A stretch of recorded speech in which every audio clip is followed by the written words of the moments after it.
Good morning. Welcome to the next session of management.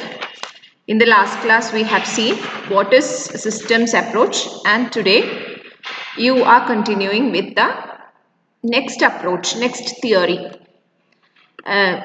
The same table is displayed here. കഴിഞ്ഞ ദിവസം system school വരെ പറഞ്ഞു തന്നിരുന്നു. Last school of തോട്ടാണ് contingency school. Clear? Contingency എന്ന് പറഞ്ഞാൽ എന്ത് എമർജൻസി സിറ്റുവേഷനെയാണ് കണ്ടിൻജൻസി സിറ്റുവേഷൻ എന്ന് പറയുന്നത്. അപ്പോൾ കണ്ടിൻജൻസി സ്കൂൾ ഓഫ് തോട്ട് ഓരോ സിറ്റുവേഷൻ അനുസരിച്ചിട്ടാണ് മാനേജ്മെന്റിന്റെ പ്രിൻസിപ്പിൾസും പ്രാക്ടീസസും അപ്ലൈ ചെയ്യേണ്ടതെന്നുള്ളത് ഇൻസിസ്റ്റ് ചെയ്യണ ഒരു സ്കൂൾ ഓഫ് തോട്ടാണ് contingency school of thought. That means applying management principles and practices by the unique characteristics of each situation. That is what contingency school of thought insists. Right? And let us see what is contingency theory school. It is developed by J.W. Lodge and P.R. Lawrence. Here, I can say that contingency emphasizes the fact that management is highly practice-oriented and action-planned. Clear? So, management decisions and actions principles വെച്ചിട്ടല്ല decide ചെയ്യണത്. അവരെ സംബന്ധിച്ചിടത്തോളം management എന്ന് പറയുമ്പോൾ ഭയങ്കര complex ആയിട്ടുള്ള decisions ആണ് managers എപ്പോഴും എടുക്കുന്നത്. കോംപ്ലെക്സ്, അൺസർട്ടൈൻ ആണ്, ക്ലിയർ, ഡൈവേഴ്സ് ആണ്.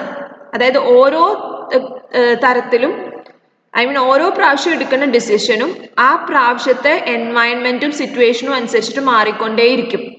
അപ്പൊ അതുകൊണ്ട് യൂണിവേഴ്സലി അത് അപ്ലൈ ചെയ്യാൻ ഭയങ്കര ബുദ്ധിമുട്ടാണ്. അപ്പോൾ ഓരോ ടെക്നിക്സും മാനേജേഴ്സ് എടുക്കുന്ന ഓരോ ടെക്നിക്സും ഓരോ ഡിസിഷൻസും it depends upon the different environment or different situation or different contingencies. Clear? And managers have to analyse these environment. ഈ ഒരു എൻവയൺമെന്റ് നന്നായി മനസ്സിലാക്കണം മാനേജ്മെന്റ്. എന്നാൽ മാത്രമേ ഒരു നല്ല ഓരോ സിറ്റുവേഷൻ അനുസരിച്ചിട്ട് നല്ല അപ്രോച്ചുകൾ കൊണ്ടുവരാൻ പറ്റുള്ളൂ. ക്ലിയർ? ഒരു സിറ്റുവേഷനിൽ നല്ലതാന്ന് തോന്നുന്നത് അടുത്ത സിറ്റുവേഷനിൽ ചിലപ്പോൾ നല്ലതാവില്ല. പിന്നത്തെ സിറ്റുവേഷനിൽ വരുമ്പോൾ ചിലപ്പോൾ അതിനേക്കാളും ബെറ്റർ ആയിട്ടുള്ള ഒരു ഡിസിഷൻ വരും. Clear? So that is what ഇവിടെ നമ്മൾ ഇൻസിസ്റ്റ് ചെയ്യണത് അതാണ്. അതായത് നമ്മളെ സംബന്ധിച്ചിടത്തോളം ഒരു ഹൈലി ജനറലൈസേഷനെ ബേസ് ചെയ്തിട്ടാണ്. Ifs and then. If this happens, what you will do? If this is the situation, what is the idea that is to be generalized? ആ ഒരു സിറ്റുവേഷനിലാണ് കണ്ടിൻജൻസി തിയറി സ്കൂൾ മൂവ് ചെയ്യണത്. Clear? If represents environmental variables which are interdependent. അപ്പോൾ if എന്ന് പറയുന്നത് if this is the situation എന്ന് പറയും. If the market conditions change, what will happen? അപ്പോൾ if എപ്പോഴും എൻവയൺമെന്റൽ വേരിയബിൾസിനെയാണ് ഡെപിക്റ്റ് ചെയ്യുക. ദെൻ എന്ന് പറഞ്ഞാൽ if this is the situation then what will manager do? അപ്പൊ മാനേജ്മെന്റ് ഇപ്പൊ നമ്മൾ പെട്ടെന്ന് ഒരു ക്ലൈമറ്റ് ചേഞ്ച് ഉണ്ടായി, അല്ലെങ്കിൽ പെട്ടെന്ന് എക്കണോമി ഫോൾ ചെയ്തു.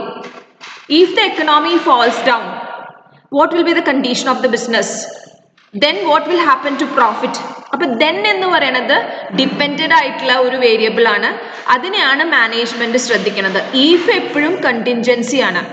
If this happens, if tomorrow rain comes, what you will do? You will take an umbrella, അല്ലെങ്കിൽ what you will do? You will shift your house.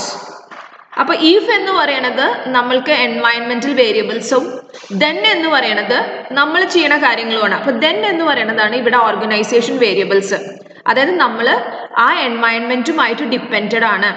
So എൻവയൺമെന്റൽ വേരിയബിൾസിനെ റെപ്രസെന്റ് ചെയ്യണ if ഇന്റർഡിപ്പെൻഡന്റും then represent ചെയ്യണ management variables which is dependent on the environment. എൻവയൺമെന്റിനെ depend ചെയ്യണ ഒരു variable ആണ്. Clear? And here I can say that features, speaking about the features, I can say this is entirely situational. Situational ആയിട്ടുള്ള ഒരു approach ആണ്. And management policies and procedures should respond to environmental conditions. എന്ത് പോളിസിയും procedure ആണെങ്കിലും എൻവയൺമെന്റിൽ വരുന്ന മാറ്റത്തിനനുസരിച്ചിട്ട് conditional ആവണം. And managers should understand that there is no best way of managing. അങ്ങനെ ഒരു best way ഇല്ല. each thing they should not ഒരു universal ആയിട്ട് അതിനെ കൊണ്ടുപോകാൻ പറ്റില്ല. Each situation or each way depends upon the situations what is happening at that time and that refers to contingency and every time when a new situation comes you will have to manage and each time it will be different ways of how you will manage. അപ്പോൾ എല്ലാ സമയത്തും അത് situational ആണ്. Clear? And it is action oriented as it is direct towards application of systems concept. അപ്പോൾ ഒരു system കൺസെപ്റ്റിൽ നിന്ന് കുറച്ച് evolve ചെയ്തിട്ടുണ്ട്. ക്ലിയർ? അപ്പോൾ പിന്നെ എന്താ നമ്മൾ ഇങ്ങനെ പല അപ്രോച്ചസും വന്നിട്ടുണ്ട്. ഒരു അപ്രോച്ചിൽ നിന്ന് അടുത്ത അപ്രോച്ചിലേക്ക് വരുമ്പോൾ മുന്നത്തെ അപ്രോച്ചിന്റെ നല്ലതൊക്കെ ഉൾക്കൊണ്ടുകൊണ്ടാണ് പുതിയ അപ്രോച്ച് എടുക്കുന്നത്. അല്ലാതെ ഓൾ ഓൺ എ സഡൻ പഴയതിനെ ഫുൾ ഡിസ്കാർഡ് ചെയ്തിട്ട് പുതിയതല്ല. എല്ലാ അപ്രോച്ചുകളിലെയും നല്ല നോളേജ് ഇവിടെ നമ്മൾ എടുത്തിട്ടുണ്ട്, എന്നിട്ടാണ് പുതിയൊരു അപ്രോച്ച് ക്രിയേറ്റ് ചെയ്യണത്. ക്ലിയർ? അപ്പോൾ ഒരു പ്രെഡിക്റ്റബിൾ റിലേഷൻഷിപ്പാണ് നമ്മൾ എസ്റ്റാബ്ലിഷ് ചെയ്യണത്. സിറ്റുവേഷൻ, പലതരം സിറ്റുവേഷൻ ഉണ്ടാവും, പലതരം ആക്ഷൻ എടുക്കും, പല ഔട്ട്കമ്മും ഉണ്ടാക്കും. ഇത് മൂന്നും തമ്മിലുള്ള ഒരു റിലേഷൻഷിപ്പാണ് കണ്ടിൻജൻസി തിയറി കൊണ്ട് ഉദ്ദേശിക്കുന്നത്. That is an important point. So contingency theory attempts to determine the predictable relationship between situations, actions and outcomes. Clear? And here I can say it lacks theoretical base. അതൊരു limitation ആയിട്ട് തന്നെയാണ് പറയുന്നത്. പിന്നെ ഒരു theoretical base ഇല്ല, കാരണം totally practical അപ്രോച്ചാണ്. Managers difficulty ഉണ്ട് അവർക്ക്, കാരണം ഓരോ സിറ്റുവേഷനിലും ഓരോരോ തരത്തിലാണ് അവർ റിയാക്ട് ചെയ്യണത്. അപ്പോൾ ഒരു തിയറിറ്റിക്കൽ നോളേജ് എത്ര ഉണ്ടാക്കാൻ പറ്റും ഈ ഒരു അപ്രോച്ചിൽ എന്നുള്ളത് കണ്ടുപിടിക്കാൻ ഭയങ്കര ബുദ്ധിമുട്ടാണ്. ക്ലിയർ? രണ്ടാമത്തെ ഒരു കാര്യം എന്താ വെച്ചാൽ managers are highly unaware about the എൻവയൺമെന്റൽ ചേഞ്ചസ്. അപ്പോൾ എൻവയൺമെന്റൽ factors, day to day changes കണ്ടുപിടിക്കാൻ, അതായത് വരാൻ പോകുന്ന മാറ്റങ്ങൾ പോലും ഉൾക്കൊള്ളാൻ പറ്റിയാൽ മാത്രമേ കണ്ടിൻജൻസി തിയറി വർക്ക്ഔട്ട് ആവുള്ളൂ. അതിന് ഒരു ഭയങ്കര ബുദ്ധിമുട്ട് ഫേസ് ചെയ്യുന്നുണ്ട്. And contingency theory does not incorporate all the aspects of system theory. നമ്മളെപ്പോഴും ഒരു തിയറിയിൽ നിന്ന് വേറൊരു തിയറിയിലോട്ട് പോകുമ്പോൾ ആ തിയറിയിലെ എല്ലാം ഉൾക്കൊണ്ടുകൊണ്ടാണ് ഒരു പുതിയ തിയറി ഉണ്ടാക്കേണ്ടത്. അതിൻ്റെ ക്രിറ്റിസിസംസിനെ മറികടന്നുകൊണ്ടാണ് പുതിയ തിയറി ഉണ്ടാക്കേണ്ടത്. പക്ഷെ ഇവിടെ അങ്ങനെയല്ല. സിസ്റ്റംസ് അപ്രോച്ചിനെ മുഴുവനായിട്ട് കണ്ടിൻജൻസി തിയറി ഇൻക്ലൂഡ് ചെയ്തിട്ടില്ല എന്നുള്ളത് അവർക്കെതിരെയുള്ള ഒരു വലിയ ക്രിറ്റിസിസമാണ്. And we can say that നമുക്ക് പണ്ട് മുതലേ അറിയാം മാനേജ്മെന്റ് ഇസ് പ്യുവർലി സിറ്റുവേഷണൽ.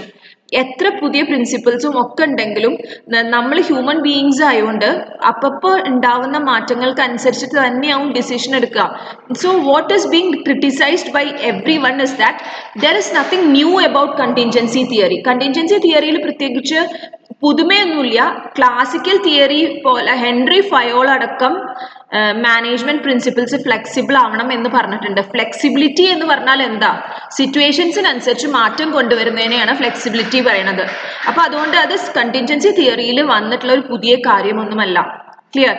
ഇത്രയാണ് നമ്മളുടെ സ്കൂൾസ് ഓഫ് തോട്ട്.